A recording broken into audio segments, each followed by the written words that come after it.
Je vois pas pourquoi j'ai regardé une série où un homme de couleur vole un objet de valeur. Hein, vous appelez ça Lupin, moi j'appelle ça la Seine-Saint-Denis, d'accord? À la rigueur, peut-être une personne de valeur qui dérobe un objet de couleur, hein? Et encore, je sais pas.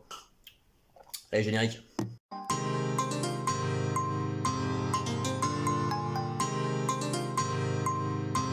Donc Lupin, ça se passe en 1995, hein, c'est l'histoire d'un noir qui veut se venger d'une famille blanche. Service après-vente de la cliché, j'écoute.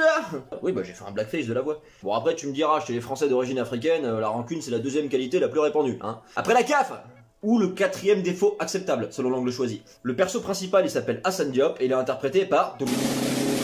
Camarade. Ah non. Même si c'est une réponse qui marche normalement 9 fois sur 10. C'est Omar Sy. D'ailleurs, je sais pas si elle a suivi, à la maréchale de Voilà Le Pen, elle a dit qu'en gros, Omar Sy il avait le choix entre dire merci à la France ou bien fermer sa gueule. La marge de manœuvre est assez étroite, hein. Mais c'est pas raciste, c'est phonétique. C'est Omar Sy, oh merci, oh merci, oh merci. Tu l'as?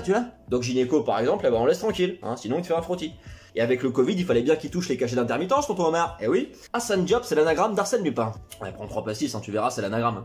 En tout cas, au bout d'un moment, ça le devient. Hein. Ce matin, un Lupin a tué un rara. Donc, Black Panther et les collards contre la famille Pellegrini, qui sont les principaux concurrents de Badois. Famille Pellegrini qui accuse le père d'Hassan d'un vol qu'il n'a pas commis. Ça l'affaire. Et notre petite douceur ébène, eh ben, va monter un plan machiavélique pour se venger de la famille Pellegrini et voler ainsi le collier de Marie-Antoinette qui leur appartient et qui est exposé au Louvre. Bon, déjà, faux raccord, hein. Un mec de trappe ne rentre pas au Louvre par la grande porte. Non, il est... à la limite, il rentre pas une petite trappe. Et encore, s'il a son badge d'agent d'entretien. Ouais, mais Marie-Antoinette, elle a été décapitée. Comment est-elle collée sur son cou, du coup, hein? Bonne question, merci. En fait, Hassan Diop, il a le seum car sa marque de shampoing, elle a autant cartonné qu'un tétraplégique qui twerk tout seul sur Pornhub, tu vois. Un twerkaplégique, tout à fait. Bien vu, Jean-Marc. Vive le Diop, coiffez toutes vos envies. Donc le Hassan, il monte un plan parfait avec son équipe qu'on appellera la Casa des Gospel pour la commodité du récit. Ça va, les racistes noirs, ils sont là, tu sais, ouais, plus jamais on s'agenouillera devant un blanc. Ok, alors c'est quoi le christianisme, les gars? C'est de la mélancolie. Donc le Hassan, il met en place son plan machiavélique, hein, c'est le roi du passe-passe et de la dissimulation. En même temps, côté camouflage, Omar Sy, quand il ferme les yeux, grosso merdo, ça fait un Malteser.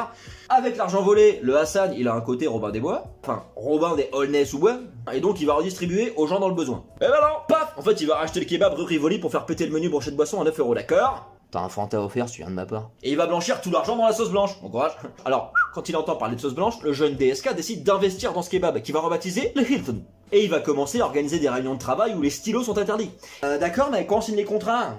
Je suis content que t'en parles parce qu'il se trouve que j'ai une petite idée. Bon, de là, il y a un petit dérapage lors d'un keynote avec une petite poissonnière du côté des States. Non mais tu sais, le DSK, il la voit en détresse, il se dit je vais filer mon croustibat. C'est son côté flexitarien. Sauf que la poissonnière, c'est... Cadmérade. Putain merde, le revoilà encore lui. Eh non, toujours pas, c'est la cousine d'Hassan, le kebabier du Louvre. Hassan, il en a intraveineuse de rancœur depuis petit, hein, c'est un feu de cheminée, c'est de la braise qui couvre, hein, donc t'éteins pas ça en balançant du samplon Valdoise dessus, tu vois. 95, ouais, Valdoise. Donc, notre Bretzel Washington, il va décider de se venger et de revenir avec une saison 2 sur Netflix intitulée Lupin Pita, le silence de l'agneau. Ouais, enfin de toute façon, je m'en fous. Hein. Je l'ai pas vu.